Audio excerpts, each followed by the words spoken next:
Minsan sa buhay, hindi lahat ng laban ay nauuwi sa tagumpay. Pero ang tunay na sukatan ng isang mandirigma ay hindi kung ilang beses siyang nanalo, kundi kung paano siya bumangon matapos matalo. Isang malaking hamon ang hinarap ni Eman Baco sa Pacquiao, matapos siyang mabigo sa kanyang bid para sa vacant Philippine Boxing Federation lightweight title, laban kay Rodelyn Perez. Agad namang umani ng iba't ibang reaksyon ang laban, may mga nagbigay ng payo at mayroon ding patuloy na sumuporta sa batang boksingero.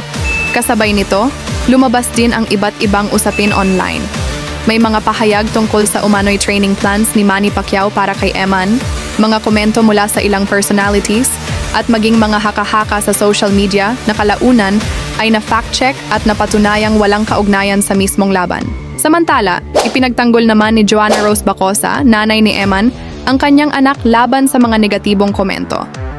Iginiit niya na hindi madali ang sakripisyo ng isang atleta at may mga pangyayari sa loob ng ring na hindi agad nakikita ng publiko. Sa kabila ng pagkatalo, marami pa rin ang nagpapaalala na maging si Manny Pacquiao ay dumaan din sa mga kabiguan bago naging isa sa pinakadakilang boksingero sa kasaysayan. Ang bawat pagkatalo ay may dalang aral, at ang bawat aral ay maaaring maging susi sa mas malaking tagumpay sa hinaharap. Para kay Eman, ito ay hindi katapusan kundi simula pa lamang ng mas mahaba at mas matinding paglalakbay. Bata pa siya, marami pang pagkakataon para mag-improve, mag-training ng mas mabuti, at patunayan ang kanyang sariling pangalan sa mundo ng boxing. Tandaan natin na sa bawat laban, may panalo at may talo.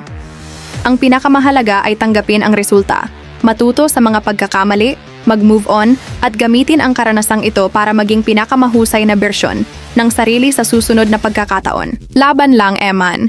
Ang isang pagkatalo ay hindi kailanman makakapagpabura ng iyong pangarap. Ang tunay na kampiyon ay yung marunong bumangon at lumaban muli.